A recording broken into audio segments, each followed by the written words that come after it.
If you're looking to get into salmon fishing, there's a bunch of different options for rods and reels and lines to help you get your baits in the zone where the fish are on a day-to-day basis.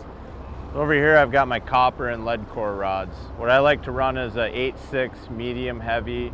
You want something that's fairly stout, but you want it soft throughout the rods, so when you get these big kings on, you got a lot of shock. Reason for that being, I don't have any monofilament or fluorocarbon on these. I have braid as a backing. That goes to my lead core or my copper line, and then we just run a fluoro leader there, so there's not a lot of stretch. So you want a pretty limber rod that'll take up a lot of that shock. So on our copper and lead cores, our higher lines, these we're running out to the side of the boat. So we're gonna put these on a ski system like I have here, or a lot of guys like to use planer boards, and that'll get these lines out away from the boat, and we can stack them up outside the boat. And then we're gonna go into our dipsy divers. I like to run 4 dipsy divers on my boat, 2 on each side. Cool thing about a dipsy diver is it's got an adjustable weight system on it. So this diver is actually going to plane out in the water, out to the side of the boat. I can adjust this weight to run straight below the boat. If I put it up to a 3 setting here, it's going to swing way out to the side, as well as going deeper. So I can stagger 2 more lines on each side of the boat. So another thing I do on my dipsy rods is I run wire line.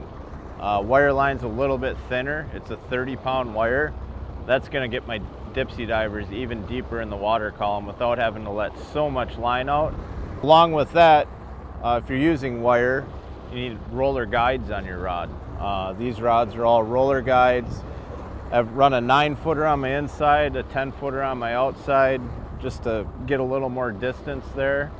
And they're a really soft rod because they're, again, just like our high lines we talked about, we don't have any stretch there at all. So you want a soft rod, something that can absorb the shock with those big fish when they're shaking their heads. Now for my downriggers. I like to run my Cannon downriggers for all my deep fish. You have a weighted ball on there. It makes it really easy to get that bait down deep in the water column and control it. You can move them up and down very easily throughout the water column. So if you're seeing fish, 100 feet down, your rigger's at 80 feet, I can quickly drop that bait to 100 feet and put it right in that fish's face.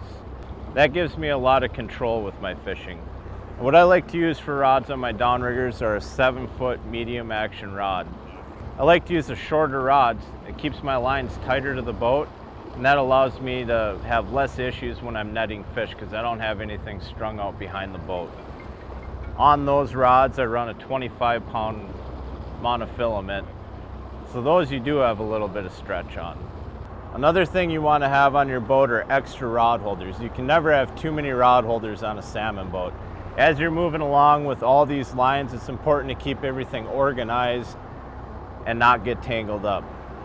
I love the Cannon dual axis rod holder because it allows me to pivot this holder as well as vertically up and down real quickly and easy. So I get a fish on and I need to move a rod over. It doesn't take me long at all to move a line, get it out of the way, and keep it safe. So that's just a quick rundown on what you need to get into salmon fishing and do it effectively.